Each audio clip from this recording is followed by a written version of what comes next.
باللہ من الشیطان الرجیم بسم اللہ الرحمن الرحیم وبہ نستعین انہ خیر ناصر ومعین وصلی اللہ علی سیدنا محمد وآلہ الطیبین الطاہرین۔ کیا اس کے وجود میں کوئی ایسی چیز ہے کہ جو ایک رجحان پایا جاتا ہے کہ جو آسانی سے وہ اس راستے پر چلا جاتا ہے؟ انسان کے لیے جو تعلیمات اسلامی آئی ہیں اور تعلیمات اسلامی کا جو مقصد ہے کہ انسان کو ایک کامیابی تک کے پہنچائیں، اس کے اوپر صحیح طریقے سے عمل کرنے کے لیے، اس کی حقیقت کو سمجھنے کے لیے، اور بالکل جس طریقے سے اسلام اور اللہ تعالیٰ اور اہل بیت علیہ السلام ہم سے یہ چاہ رہے ہیں کہ ہم اس کے اوپر عمل کریں، بہت ضروری ہے کہ ہم یہ دیکھیں کہ جیسا کہ میں نے پہلے بھی میرا خیال اس حوالے سے کچھ اشارہ کیا تھا کہ جس چیز کے لیے یہ احکام آ رہے ہیں اس کو پہلے سمجھنا بہت ضروری ہے۔ مثال کے طور پہ فرض کیجئے ہم لوگ جا کے بازار سے کوئی ایک ڈیوائس خرید لیں، ہم لوگ لیپ ٹاپ خرید لیں، موبائل خرید لیں، آ کر ہم جیسے ہی اس کی جو ایک بک رہتی ہے اس کے اندر کہ بھئی آپ کو اس لیپ ٹاپ کو اس طریقے سے یوز کرنا ہے، آپ کو اس موبائل کو اس طریقے سے یوز کرنا ہے، اگر ہم صرف بک کو لے کے بیٹھ جائیں تو بھی ہمارے لیے فائدہ مند نہیں ہے، اور اگر صرف موبائل کو لے کے بیٹھ جائیں تب بھی ہمارے لیے فائدہ مند نہیں ہے۔ کیوں؟ صرف موبائل کو لے کے بیٹھیں گے تو ہمیں پتہ نہیں ہے کیسے یوز کرنا ہے، اور اگر صرف بک کو لے کے بیٹھیں گے تو آپ کے اندر جو اس میں چیزیں بتائی جا رہی ہیں، جب آپ کو پتہ ہی نہیں ہے کہ پریکٹیکلی کس چیز کی بات ہو رہی ہے، کس پارٹ کی بات ہو رہی ہے، اس میں اگر یہ لکھا ہوا ہے کہ موبائل کو آن کرنے کے بعد آپ کو فلاں بٹن دبانا ہے، آپ خالی بک لے کے بیٹھے ہوئے، موبائل آپ نے لیا ہی نہیں، آپ موبائل کو جانتے ہی نہیں کیسے آن کرنا ہے، یا آپ نے وہ سیکشن نہیں پڑھا ہے کہ موبائل کو کیسے آن کرنا چاہیے، تو اس کا نتیجہ یہ ہوگا کہ آپ صحیح طریقے سے اس کو استعمال نہیں کر پائیں گے۔ کوئی بھی ہو صحیح طریقے سے استعمال نہیں کر پائے گا۔ یہاں پر بھی ایسی بات ہے، اللہ تعالیٰ کی جو شریعت ہے وہ ایک بکلیٹ کی جیسی ہے کہ جو اس ڈیوائس کے لیے آئی، اس کا نام ہے انسان۔ ہمیں ظاہر سی بات ہے پہلے دیکھنا پڑے گا کہ انسان کیا ہے، سمجھنا پڑے گا، اس کو محسوس کرنا پڑے گا، ساتھ ہی ساتھ آپ کو بکلیٹ کو بھی پڑھنا پڑے گا، تب جا کے یہ شریعت، یہ اسلام انسان کے اوپر صحیح طریقے سے نافذ ہو پائے گا۔ ہم لوگ جو جس چیز کی بنسبت جہل ہے ہمیں کہ اگر یہاں پر اس کو جو موضوع ہمارا ہے کہ انسان گناہ کیوں کرتا ہے، یہاں پہ سب سے پہلا جو حلقہ مفقودہ ہے کہ جو بات ہم لوگ جس کی طرف توجہ نہیں کر رہے ہیں، وہ یہ ہے کہ ہم انسان کو، خود اپنے آپ کو صحیح طریقے سے نہیں پہچان پائے، سمجھ نہیں پائے ہیں، معرفت نہیں ہے، معرفت نہیں ہے۔ جیسا کہ احادیث کے اندر کس طریقے سے آیا ہے کہ من عرف نفسہ فقد عرف ربہ۔ کیوں ایسا ہو رہا ہے کہ انسان جیسے ہی اپنے آپ کو سمجھتا ہے ویسے ہی اللہ تعالیٰ کی معرفت حاصل کر لیتا ہے؟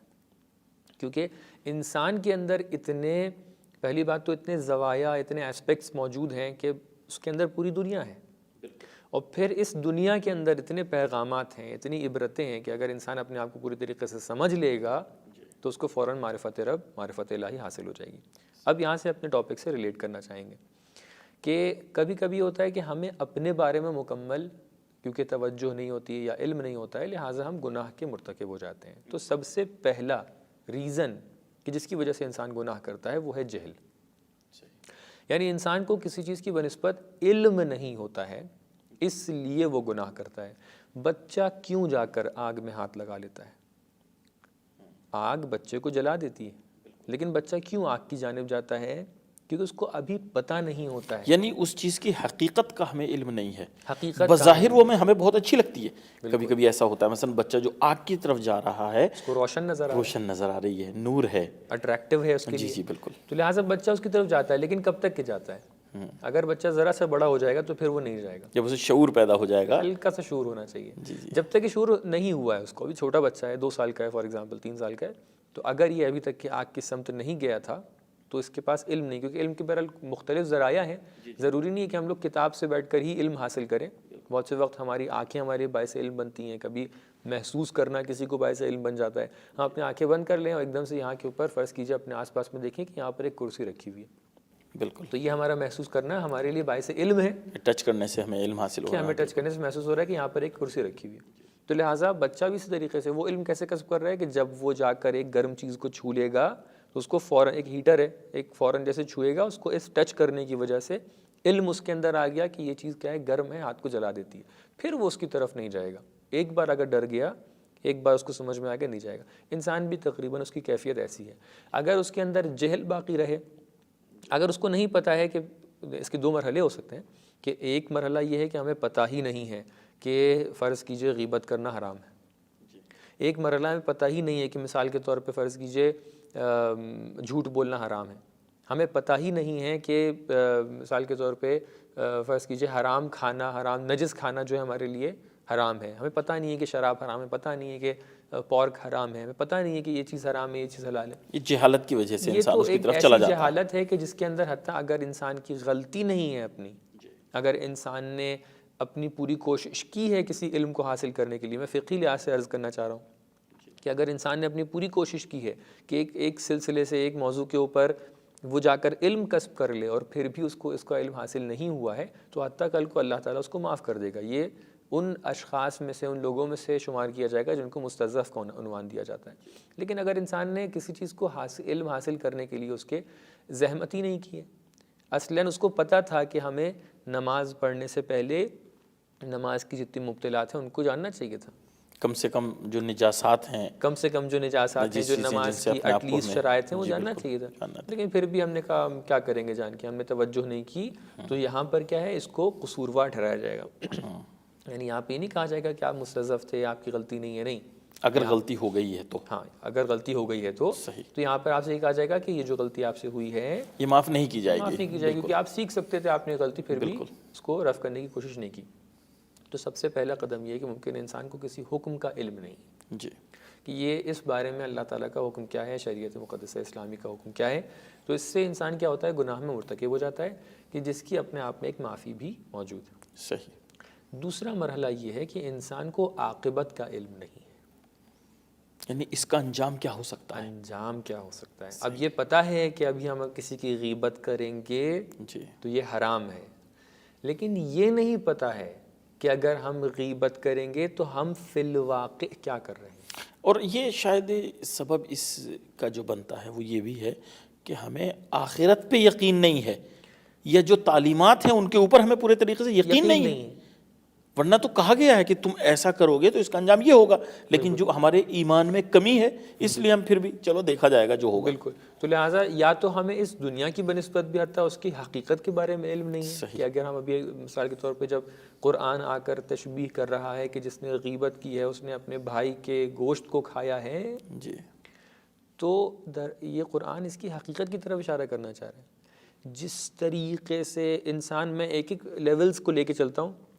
آپ عام طور سے جو کھانے کھاتے ہیں آپ ان کو مد نظر رکھیں, وہ آپ کے لیے لذیذ کھانے, نارمل کھانے کھاتے ہیں آپ. لیکن ہم ایک مرحلہ آگے جائیں, بہت سی ایسی کنٹریز ہیں کہ جہاں کے اوپر جو کھانے کھائے جاتے ہیں وہ ہم لوگ کے لیے نارمل نہیں ہے. ہم لوگ دیکھتے ہیں کہ وہ سی فوڈ کھاتے ہیں, پتہ نہیں اس میں کیا کیا کھاتے ہیں. تو جیسے ہی ہم اس کھانے کو دیکھتے ہیں ہو سکتا ہے ہمارے لیے وہ کیا ہو, تھوڑا سا جس سے ہمیں عجیب سا لگتا ہے. ایک مرحلہ اور آگے جائیے. کبھی کبھی کچھ لوگ, میرا خیال ہے کہ جتنے بھی لوگ اس پروگرام کو دیکھ رہے ہوں گے ان لوگوں نے بہت سی ایسی ڈاکیومنٹریز دیکھی ہوں گی کہ کبھی کبھی کچھ لوگ جنگل میں پھنس جاتے ہیں, مجبور ہو کے وہ ایسی ایسی چیزوں کو کھا لیتے ہیں کہ جس کے لیے آپ زندگی بھر تصور نہیں کر سکتے. اس کے بعد والے مرحلے کا ہم تصور لے کے آنا چاہ رہے ہیں. حتیٰ اس دنیا میں کچھ ڈاکیومنٹریز ایسی بنی ہیں کہ جس کے اندر انسان کے گوشت کی بنسبت آ کے اس طریقے کی باتیں بتائی گئی ہیں. تو آپ اپنے آپ کو جیسے ہی اس کی بنسبت تصور کریں تو مجھے نہیں لگتا ہے کہ کوئی بھی ایسا فرد ہو کہ جو ایک دم نفرت نہ کرنے لگے. بالکل, تصور ہی سخت ہوتا ہے کہ ایسا بھی ہو سکتا ہے. کیا ایسا بھی ہو سکتا ہے؟ تو اگر ہم اس کو 4 لیولز میں بانٹنا چاہیں, اور اللہ تعالیٰ یہ ہمیں محسوس کرانا چاہ رہا ہے کہ دیکھو سب سے زیادہ جس چیز سے تمہیں نفرت ہے, کہ جس میں جس سچویشن میں انسان اپنے آپ کو تصور بھی نہیں کر سکتا ہے, اس نفرت کے مرحلے کا نام ہے غیبت. یعنی جس طرح انسان اپنے بھائی کے گوشت کے کھانے کا تصور نہیں کر سکتا, اس طریقے سے اس کا تصور بھی نہیں کرنا چاہیے. تو لہٰذا کبھی کبھی پتہ نہیں ہوتا ہم کیا کر رہے ہیں, اس کی حقیقت کیا ہے. اللہ آپ کو ایک محسوس چیز کی تشبیہ دے کے اس معقول کی طرف اشارہ کرنا چاہ رہا ہے کہ جو اصل حقیقت ہے اس گناہ کی. تو لہٰذا کبھی کبھی ہمیں اس دنیا کی حقیقت نہیں پتہ ہے گناہ کی, کبھی کبھی جیسا کہ آپ نے اشارہ کیا کہ ہمیں عاقبت کے اوپر اتنا ایمان نہیں ہے, اتنا بھروسہ نہیں ہے کہ کل کو جا کے ہم اس گناہ کے جو اس کی سزا ہے اس کو دیکھنے والے ہیں. اگر ہم ان دونوں چیزوں کے علم کو حاصل کر لیں، اگر ہمیں پتہ چل جائے کہ جو ہم کام کرنے والے ہیں اس کا کیا نتیجہ نکلنے والا ہے، اور یہ انسان کب معلوم کر سکتا ہے کہ جب انسان اپنا ایمان مضبوط کرتا جائے گا۔ ہم لوگ بہت سے ٹائم ایسا کام کرتے ہیں کہ جو چھوٹی موٹی چیزیں ہوتی ہیں اس پر ہمارا ایمان بہت زیادہ ہو جاتا ہے، کیونکہ یہ محسوس زیادہ ہوتی ہیں۔ لیکن محسوس چیزوں یعنی انسان کی جو اس کی قدر ہے، جو اس کا علم ہے، جو اس کی عقل ہے، اس کو اگر پہچاننا ہے تو دیکھنا پڑے گا کتنا غیر محسوس کے اوپر یہ بھروسہ کر سکتا ہے۔ ایک بچہ، آپ جیسی گھر کے اندر داخل ہوتے ہیں، ایک بچہ آپ کی محبت پہ بہت کم بھروسہ کرتا ہے شروعات میں۔ وہ فوراً یہ دیکھتا ہے آپ کے ہاتھ میں کیا ہے، وہ آپ سے مانگے گا میرے لیے آپ کیا لے کے آئے ہیں۔ لیکن جتنا یہ بڑا ہوتا جاتا ہے اتنا یہ آپ کی محبت پہ بھروسہ کرتا ہے۔ اب یہ ظاہر سے گزر کے جو اس کے پیچھے ہے اب اس کو دیکھنا چاہتا ہے۔ ہو سکتا ہے آپ کے ہاتھ میں کوئی چیز ہو لیکن اب اس کے لیے وہ زیادہ امپورٹنٹ نہیں جی ہے۔ بالکل، اب وہ آپ کا سینٹیمنٹ دیکھنا چاہ رہا ہے، آپ کا دل دیکھنا چاہ رہا ہے، یہ کس چیز کی علامت ہے؟ کیا یہ اس کے بزرگ ہونے کی علامت نہیں ہے؟ کیا یہ اس کے سن کے اوپر جانے کی علامت نہیں ہے؟ تو لہٰذا انسان بھی اپنے آپ کو ایسا کہ انالائز کرے۔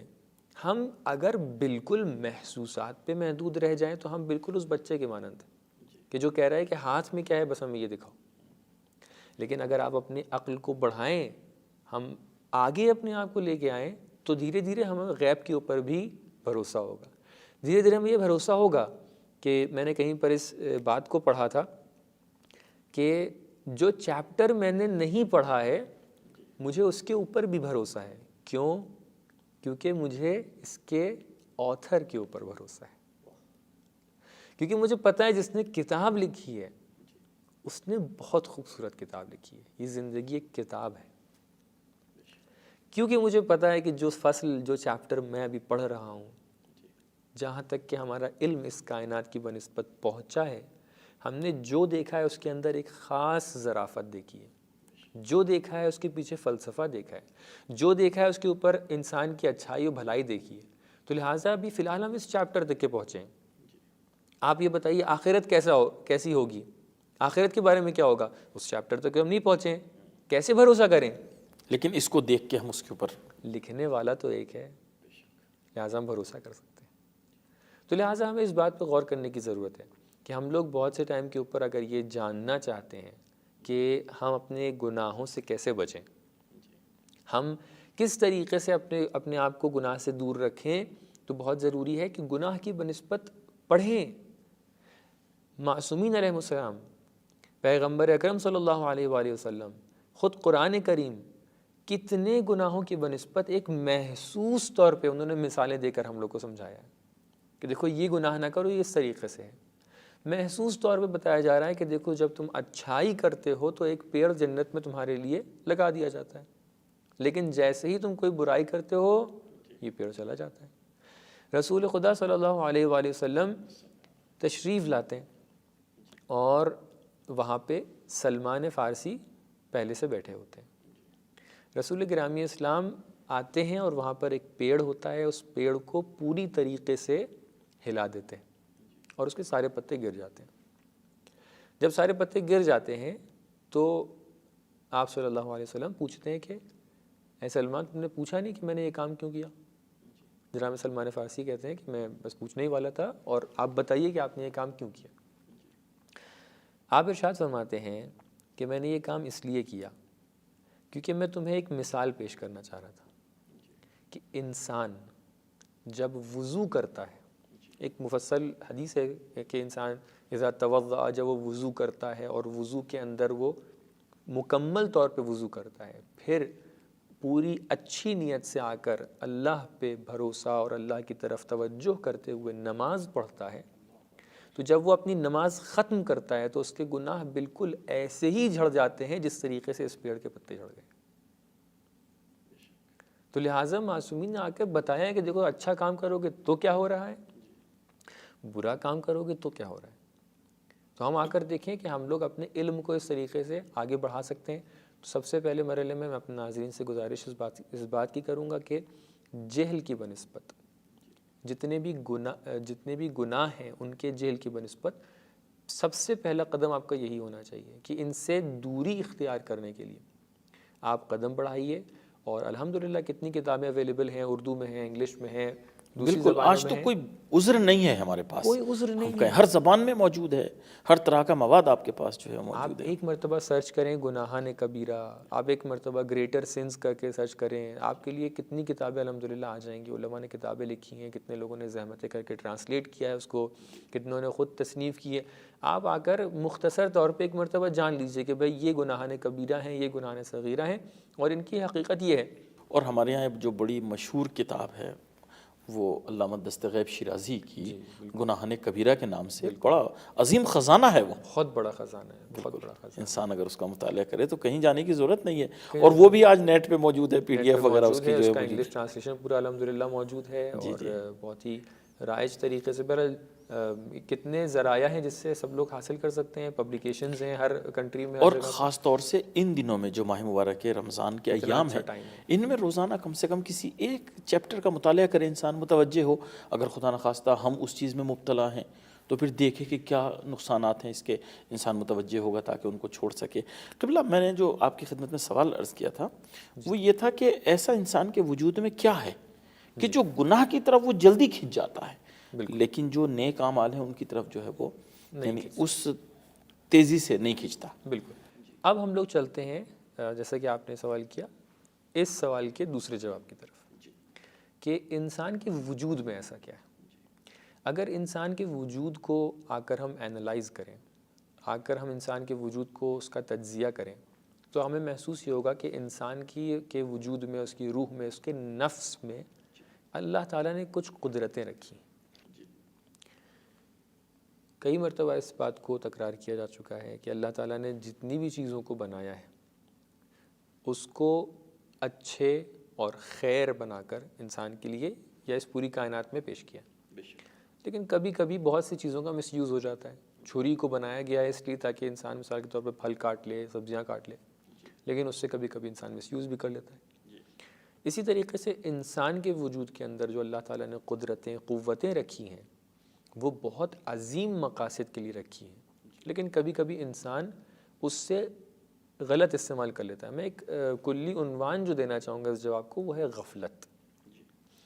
غفلت باعث بنتی ہے، کیونکہ غفلت کس مرحلے میں آ رہی ہے؟ جو ہم نے اس سے پہلے مرحلہ عرض کیا تھا وہ تھا جہل کا. غفلت جہل کے ساتھ نہیں ہوتی ہے، غفلت علم کے ساتھ ہوتی ہے. یعنی اب ہمیں پتہ چل گیا ہے کہ گناہ کا حکم کیا ہے، یہ بھی پتہ چل گیا ہے کہ یہ آخرت میں یا اس دنیا میں اس کی حقیقت کیا ہے، لیکن کیا اس کے باوجود کوئی انسان گناہ نہیں کرتا ہے؟ اس کے باوجود بھی ممکن ہے کسی سے گناہ. اس کی بڑی اچھی مثال یہ ہے کہ جو سگریٹ وغیرہ پیتے ہیں اس کے لکھا رہتا ہے کہ یہ تمہاری صحت کے لیے مضر ہے، دیکھ کے انسان پھر پی رہا ہے. بالکل بالکل بالکل. کتنی سامنے کی مثال ہے کہ تعجب ہوتا ہے ایسے انسان کے اوپر کہ جس کے اوپر لکھا ہے کہ اس سے تمہیں کینسر ہو جائے گا، پھر بھی. اب بہرحال امید ہے کہ ہمارے ناظرین میں سے اگر کوئی بھی اس عادت سے اس کا تعلق ہے تو اپنی پوری کوشش کر سکتا ہے انسان کی اس عادت کو چھوڑ دے. خیر، تو انسان کے وجود میں اللہ تعالیٰ نے کچھ ایسی چیزوں کو رکھا ہے، اور وہ چیزیں غفلت کی وجہ سے اس کا مس یوز ہو جاتا ہے. اس میں سے جو سب سے سامنے کی دو مثالیں میں خالی وہ بیان کروں، کیونکہ اس کے علاوہ اور بیان کریں گے تو وہ ایک پورا ایک مکمل ٹاپک ہے جس میں اینتھروپولوجی جو عام طور سے ٹاپک ہوتا ہے کہ جس کے اندر انسان کے حوالے سے، اس کے وجود کے حوالے سے پورے بررسی کی جاتی ہے، اس کی تحلیل کی جاتی ہے. اس میں ہم لوگ کو ابھی داخل نہیں ہونا ہے اس ٹاپک کے اندر. تو وہ جو دو قوتیں میں بیان کرنا چاہ رہا ہوں، ایک ہے غضب اور ایک ہے شہوت. ایک چیز جس کو شہوت کہہ رہے ہیں، یہ ایک ایسی چیز ہے کہ جس کے ذریعے سے اللہ تعالیٰ نے کتنا عظیم مقصد منظور نظر رکھا ہے. وہ کیا ہے کہ انسان کی نسل آگے بڑھ جائے. اگر انسان کے اندر سیکشول ڈیزائرز نہ ہوں، اگر انسان کے اندر سیکشول ڈیزائر کو ختم کر دیا جائے تو اس کی نسل آگے کیسے بڑھے گی؟ تو لہٰذا انسان کی نسل کو آگے بڑھنے کے لیے انسان کے اندر قدرت اور قوت کی جس کا نام شہوت ہے وہ ہونا ضروری ہے. لیکن یہ شہوت کس میزان پہ ہو؟ کس مقدار میں ہو یہ بہت ضروری ہے. اگر یہ بالکل ختم کر دی جائے تو بھی مضر ہے, نقصان دہ ہے, اور اگر یہ اپنی حد سے آگے نکل جائے, اس کو بالکل آزاد چھوڑ دیا جائے, اس کو بالکل آزاد چھوڑ دیا جائے تو بھی غلط ہے اور وہ نقصان دہ ہے. تو لہٰذا ہمیں ایک بیلنس چاہیے کہ جو شہوت کے حوالے سے ہو, اور بالکل سیم پروسیجر کہاں پر ہے جہاں پر غضب کی بات ہو رہی ہے. غضب انسان کو ایک انگیزہ دیتا ہے. غضب یعنی غصہ, یعنی غصہ, لیکن غصے کا جو اس کی قدرت ہے, اب غصے کا اظہار ایک الگ چیز ہے, غصے کی جو قدرت ہے کہ جو انسان کو ایک طریقے سے موٹیویشن دیتی ہے, اگر وہ بالکل ختم ہو جائے تو انسان سست ہو جاتا ہے. اگر وہ حد سے زیادہ بڑھ جائے, اور خاص طور سے بلکہ سست سے بہتر تو یہ ہے کہ وہ یعنی ڈرپوک ہو جاتا ہے, بزدل ہو جاتا ہے, بزدل ہو جاتا ہے, بالکل. اور اگر وہ حد سے زیادہ بڑھ جائے تو وہاں پر وہ انسان دوسروں کے ظلم کرنا شروع کر دیتا ہے, وہ حیوانیت ہو جاتی ہے, حیوانیت ہو جاتی ہے. بالکل. لیکن اگر وہ اپنے اعتدال میں رہے, بیلنس میں رہے, ایکولیبریم میں رہے, تو یہاں پہ کیا ہوتا ہے کہ یہاں پر انسان ایک دم صحیح طریقے سے اس کا استعمال کرے. ہم کہہ سکتے ہیں یہ شجاعت ہے, یہ شجاعت ہے. یعنی اگر نیچے آ جائے تو جہاں پہ ضرورت ہو وہاں پر اپنا غصہ دکھائے, اور جہاں پہ ضرورت نہیں وہاں پہ نہ دکھائے. اس کی ایک مثال میں پیش کرنا چاہوں گا. اس کی سب سے سادی اور سامنے کی مثال ہے پانی. آپ پانی کو تصور کیجئے, اور تصور کیجئے کہ اگر کہیں پر پانی نہیں ہے, ایک دم سے کہہ دیا جائے کہ آپ آج سے پانی استعمال نہیں کر سکتے ہیں. کتنے دن ہم لوگ زندہ رہیں گے؟ 1-2 دن شاید, اس کے بعد ہم یہاں سے چلے جائیں گے. اگر ہمیں پکڑ کے سمندر کے اندر ڈبو دیا جائے, ایک دم پانی کے اندر گھسیڑ دیا جائے, شاید 1-2 منٹ بھی زندہ نہ رہیں. جی بالکل. تو لہٰذا پانی کی حد سے زیادہ قلت بھی نقصان دہ ہے, اور پانی کی حد سے زیادہ کثرت بھی ہمارے لیے نقصان دہ. بہت زیادہ ہے تب بھی نقصان دہ, بہت کم ہے تب بھی نقصان دہ. کب صحیح ہے کہ جب اس کو ہم ایک بیلنس میں رکھیں. جب ضرورت ہے آپ نے پانی پی لیا, اور جب ضرورت نہیں ہے تو آپ پانی کی طرف نہیں گئے. تو لہٰذا انسان اس پانی کی مثال سے اس درس کو لے سکتا ہے کہ ہمارے وجود میں جو اللہ تعالیٰ نے کچھ سیکشول ڈیزائرز رکھے ہیں, قوہ غضب رکھا ہے, اور دوسری جو قدرتیں انسان کے جو اخلاقی صفات ہیں, ہیں, نفسانی صفات جو ہیں, ان کو اگر انسان نے اپنے بیلنس میں رکھا تو ہمیشہ وہ صحیح راستے پر چلے گا. لیکن اگر یہ کہیں پر زیادہ یا کم ہونے لگے تو وہ لغزش کا شکار ہوگا, اور وہیں پر سے انسان کا گناہ شروع ہوتا ہے. تو لہٰذا ہم لوگ اس کے اوپر توجہ کریں کہ اپنے جو انسان کے غرائز ہیں, غریزے ہیں, ان کو اس طریقے سے استعمال کریں کہ جو ایک اعتدال اور بیچ کا راستہ ہے, جو میانہ روی ہے, جو بیلنسڈ طریقہ ہے, کہ جو اللہ تعالیٰ نے اس کے لیے آپ کے لیے پوری طریقے سے ایکسپلینیشنز پیش کیے ہیں کہ انسان حلال طریقے سے اپنے شہوت کے راستوں کو فراہم کرے, اور انسان اپنے غضب کو اور اپنے غصے کو کس طریقے سے کنٹرول کرے. اس کے پورے ایکسپلینیشنز موجود ہیں, اور جو مفصل کتب ہیں, اخلاقی کتب, اس کی طرف جا کر اس چیز کو دیکھا جا سکتا ہے. تو نتیجہ یہ ہو گیا کہ انسان کا جو گناہ کی طرف اس کی رغبت ہے, اس کی رغبت کی جو اصل علت ہے, جس کا مین ریزن ہے, وہ یہ ہے کہ انسان کے وجود کے اندر اگر غضب اور شہوت کو انسان زیادہ کر لیتا ہے تو وہ گناہ کی طرف چلا جاتا ہے. یہ تو دوسرا جواب ہو گیا کہ جس کے اوپر بہت سوچنے کی ضرورت ہے اور بہت توجہ کرنے کی ضرورت ہے. اور الحمدللہ ہم لوگ جس مہینے میں اس وقت ہیں, رمضان کے مہینے میں, غضب اور شہوت کی شدت کی بنسبت وسائل بہت کم فراہم ہیں. بالکل, اس میں خود بخود کمی ہو جاتی ہے, خود بخود کمی ہو جاتی ہے ان چیزوں. تو لہٰذا دیکھیں ماحول خود بخود اس طریقے کا بن گیا ہے کہ آپ شہوت کی طرف, آپ گناہ کی طرف نہیں جانے والے ہیں. اب یہاں پر اگر کوئی انسان آ کر اس کو زبردستی بھڑکائے, اپنے سیکشول ڈیزائرز کو زبردستی غضب کی طرف جائے, اور اس کا نتیجہ ظلم ہو جائے, تو پھر یہاں پر واقعاً ایک افسوس کی بات ہے کہ انسان کے پاس جب اس کا جسم اس کے ساتھ نہیں دے رہا ہے, پھر بھی انسان اس کو آگے بڑھائے. تو یہ ایک افسوس کی بات ہے. انسان کو توجہ کرنا چاہیے کہ اگر گناہ سے دور رہنا ہے تو ہمیں ان کے اوپر بہت کنٹرول کرنا پڑے گا. جی قبلہ, شہوت کے لیے تو ہے کہ وہ یہ جو یعنی قوہ ہے, قوہ شہوت, یہ بہت کمزور ہو جاتا ہے رمضان میں, چونکہ انسان ظاہر ہے اس کا شکم سے بہت تعلق ہے, اور شکم ظاہر بھوکا ہوتا ہے انسان. لیکن غضب اس کے برعکس ہے, انسان کو غصہ بہت آتا ہے جب بھوک لگتی ہے, خاص طور پہ جب افطار کا وقت نزدیک ہوتا ہے, تو اس وقت انسان کو غصہ بہت آتا ہے. بالکل جی. اب بہرحال انسان کا جو ایک سسٹم ہے پورا, چاہے روحانی اور نفسانی سسٹم ہے, جسمانی سسٹم ہے, ہر ایک چیز کے لیے اس کے تناسب سے، اس کی کمپیٹیبلٹی کے ساتھ اللہ تعالیٰ نے ایک راستہ معین کیا ہے۔ انسان کی شہوت کو کم کرنے کے لیے ایک راستہ کیا ہے کہ انسان عقیدے کے ساتھ ساتھ، یعنی اپنے ذہنی کاوشوں کے ساتھ ساتھ انسان کیا کر سکتا ہے، جسم کے لحاظ سے یہ کام بھی کر سکتا ہے۔ اور شہوت وغیرہ کو جو غضب ہے اس کو کم کرنے کے لیے آپ کہہ سکتے ہیں ایک عقیدے کا راستہ تو فراہم ہے، لیکن ایک دوسرا زاویہ جو آپ نے اشارہ کیا بہت اچھا اشارہ ہے، اچھی توجہ ہے اس چیز کی طرف۔ آپ دیکھیں اللہ تعالیٰ نے ایسے آپ کو پروگرامز بنا کے دے دیے ہیں کہ اگر اس کے اندر آپ مکمل طور پہ مصروف رہیں تو آپ کا ذہن غضب کی طرف بھی نہیں جائے گا۔ اگر انسان تلاوت قرآن کی طرف جائے تو تلاوت قرآن کا جو ظاہری کم سے کم جو اس کا نتیجہ ہے وہ کیا ہے کہ الا بذکر اللہ تطمئن القلوب، تو لہٰذا اطمینان قلب آئے گا۔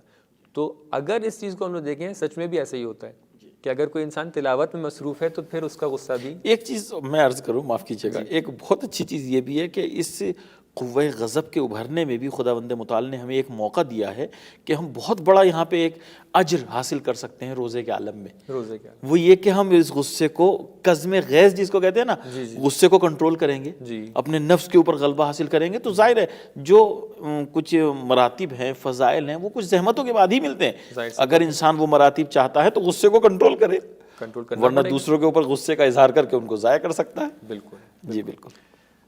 تو یہ تو دوسرا جواب ہو گیا۔ تیسرا جو بہت اہم جواب ہے، میں اس لیے اس چیز کی بنسبت جلدی کر رہا ہوں کہ کہیں ایسا نہ ہو کہ جو اصل پیغام ہے اس کے اندر کوئی نقص باقی رہ جائے۔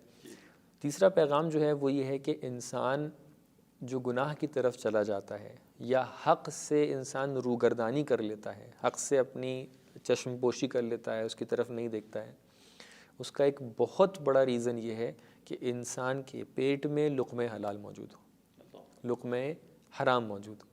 یعنی اگر انسان کے پیٹ میں لقمہ حرام موجود ہے تو انسان جب حق و باطل کی بنسبت دیکھے گا تو قطعاً باطل کی بنسبت بھی اس کی تھوڑی بہت رغبت رہے گی۔ قبلہ یہ آپ نے بہت اچھا پوائنٹ یعنی جو یہاں پہ واضح کیا کہ لقمہ حلال یہ اثر ڈالتا ہے انسان کے اوپر، لیکن میں آپ سے جاننا چاہوں گا، اگرچہ خود ایک وسیع موضوع ہے، اس پہ خود ایک الگ مستقل پروگرام کی ضرورت ہے، لیکن کم سے کم اس کے حوالے سے یعنی کون کون سے اس کے وہ ہیں جن کو ہم لقمہ حرام جو اس کے کہہ سکتے ہیں، جو اس کے مصادیق ہیں، کن کو کہیں گے؟ ہم بہت ہمارے ذہنوں میں معمولاً کیا ہوتا ہے کہ اگر ہم چوری کر رہے ہیں، کسی کا مال چھین رہے ہیں تو بس یہ لقمہ حرام ہے۔ تو آپ ذرا اس کے اوپر بہت سمپل طور پہ ہم لوگ دیکھنا چاہیں تو سامنے ہم لوگ کے پاس جو لقمہ حرام کی مثالیں ہیں اس میں سے آپ رشوت کو دیکھ سکتے ہیں، اس کی طرف ہمیں توجہ بہت کم رہتی ہے۔ جو لوگ آفیسز وغیرہ میں کام کرتے ہیں، بزنس میں رہتے ہیں، وہ لوگ اس چیز پر خاص توجہ کریں کہ رشوت دینے والا بھی اور رشوت لینے والا بھی، ایسا نہیں کہ ہم لوگ رشوت کہیں پہ دے رہے ہیں تو ہمارے لیے صحیح ہے لیکن لینے والے کے لیے حرام ہے۔ دینے والا لینے والا دونوں کے لیے رشوت کیا ہے؟ حرام ہے۔ تو یہ لقمہ حرام ہے اگر اس کی بنسبت ہم اپنی کسب معاش کر رہے ہیں اور یہ لقمہ ہمارے پیٹ میں جا رہا ہے تو قطعاً اس کا اثر رہے گا۔ دیکھیے بہت سامنے سے سیدھی مثال ہے، فرض کیجئے کوئی انسان لا کر یہاں پہ شراب رکھ دیتا ہے معاذ اللہ، اور ہمیں نہیں بتاتا ہے کہ اس کے اندر شراب رکھی ہوئی ہے، اور پھر افطار کے بعد اگر انسان آ کر اس کو پانی سمجھ کے پی جاتا ہے۔ سوال یہ ہے کہ کیا اس شراب کا اثر میرے اوپر ہوگا یا نہیں ہوگا؟ بالکل ہوگا، نشہ تو ہوگا چاہے آپ کو علم ہو یا نہ ہو۔ کیا اگر ہم لقمہ حرام کو جتنی بھی ہم کوشش کر لیں کہ چلو کھا لیتے ہیں دیکھا جائے گا اس کا اثر ہوگا نہیں ہوگا، جس طریقے سے شراب کے اثر کو آپ نہیں روک سکتے ہیں اس طریقے سے اس لقمہ حرام کے اثر کو بھی آپ نہیں روک سکتے ہیں۔ یہ کچھ بھی ہو آپ کے اندر اثر کرنے والا ہے۔ تو لہٰذا رشوت کو آپ ایک مثال لے سکتے ہیں کہ جو سامنے بات ہے، غصب کرنا کسی کے مال کو، کسی دوسرے کے مال کو لے لینا، کسی دوسرے کی زمین کو لے لینا، کسی دوسرے کے مکان کو لے لینا، کسی دوسرے کی چیزوں کو جو استعمال والی ہوتی ہیں اس کو لے کر اس کی بغیر اجازت کے استعمال کرنا، یا اگر اجازت لیے تو کچھ خاص وقت کے لیے لی تھی اس کے بعد آپ کنٹینیو کرتے چلے گئے بغیر اجازت کے، وہ کہہ بھی رہا ہے کہ ہمیں واپس کر دو پھر بھی واپس نہ کریں، تو یہ بھی ایک غصب ہے اور یہ بھی ایک لقمہ حرام۔ اس کے علاوہ جو چوری کی طرف آپ نے اشارہ کیا وہ اپنے آپ میں ایک لقمہ حرام ہے۔ قمار ہو گیا، جو قمار ہوتے ہیں بہت سے ٹائم پہ، اور جوا کھیلتے ہیں، اور ہم لوگ یہ نہ سوچیں کہ جوا وغیرہ خود صرف اس طریقے سے ہوتا ہے کہ کوئی انسان کسینو میں جا کے بیٹھے اور وہیں پر کھیلے تبھی جا کر جوا ہو رہا ہے۔ نہیں، بہت سے ٹائم پہ ایسا ہوتا ہے کہ ہم لوگ حتیٰ بینکس وغیرہ کے اندر بہت سے ایسے معاملات کر بیٹھتے ہیں کہ جس کے اندر یا تو ایک انٹرسٹ آ رہا ہے کہ جو حرام ہے، سود جس کو کہا جاتا ہے، اور یا پھر یہ ہے کہ بہت سی جگہ پر اس طریقے کے جو نئی نئی اسکیمز آتی ہیں بینکس کے اندر، تو ناظرین اس چیز کی طرف توجہ کریں کہ جو اسکیمز آتی ہیں اس کے حوالے سے پہلے ان سب چیزوں کو معلوم پہلے کریں، مطمئن ہو جائیں اچھی طرح، جائیں پوری طریقے سے، کیونکہ ادھر سے مطمئن ہونے میں آپ کا زیادہ فائدہ ہے، تاکہ آپ کے پیٹ میں ایسا کچھ نہ جائے۔ میں ایک خالی ایک یہاں پر مثال پیش کرنا چاہوں گا کہ جو بہت ریلیٹ کرتی ہے اس چیز سے۔ لقمہ حرام، اس کی حقیقت کیا ہے؟ وہ آتش جہنم ہے۔ اس کی حقیقت یہ ہے کہ اگر آپ کے پیٹ میں جائے گی تو آپ کو جلا دے گی۔ اس طریقے سے نقل کیا جاتا ہے کہ قم کے اندر ایک شخص ہوا کرتے تھے، ان کا نام تھا کاظم، اور وہ کیونکہ کربلا جا کے آ چکے تھے، ان کو کاظم کربلائی کہا جاتا تھا۔ ان کے بارے میں واقعہ یہ ملتا ہے کہ وہ ایک شب سوئے اور جب صبح اٹھے تو وہ حافظ کل قرآن تھے، جبکہ انہوں نے اس سے پہلے نہ قرآن پڑھنا سیکھا تھا اور نہ وہ پڑھے لکھے آدمی تھے، ان کو پڑھنا ہی نہیں آتا تھا۔ تو ایک دم سے کیا ہوا، صبح اٹھے اور کہا کہ مجھے ایسا محسوس ہو رہا ہے کہ میں حافظ کل قرآن بن گیا ہوں اور مجھے اہل بیت علیہ السلام کی طرف سے تعلیم ملی ہے۔ اب لوگوں کے اندر شور ہو گیا کہ بھئی آپ کیسے کیا ہو گیا۔ اب ان کی پوری زندگی نامہ ہے، میں اس کی طرف اشارہ نہیں کرنا چاہوں گا، اگر سرچ بھی کریں آپ لوگ تو انشاءاللہ ناظرین کو مل جائے گا کاظم کربلائی کے نام سے، کاظم کربلائی کے نام سے۔ لیکن بات ان کی بنسبت یہ ہے کہ دیکھیں اللہ کا خاص لطف ان کے اوپر ہوا ہے، تو ان کے اندر ایک پلس پوائنٹ یہ آ گیا تھا کہ وہ جب کھانوں کو دیکھتے تھے تو ان کو اس کی حقیقت کی طرف کچھ اشارہ ہو جاتا تھا، اور اس کا نتیجہ یہ ہوتا تھا کہ جب ان کو اسی قوم کے اندر بہت سے لوگ دعوت کرتے تھے اور ان کو بلاتے تھے، لے کے جاتے تھے گھروں پہ کہ چلیے یہاں پر دعوت ہے آپ کی، اور وہ بہت سی جگہ پہ جا کر کھانا نہیں کھاتے تھے۔ کافی عرصہ گزرتا گیا، یہ گئے دعوت میں بیٹھے، خالی پانی پی کے چلے آئے، کہہ رہے ہیں مجھے خواہش نہیں ہے، پھر گئے خواہش نہیں ہے، پھر گئے خواہش نہیں ہے۔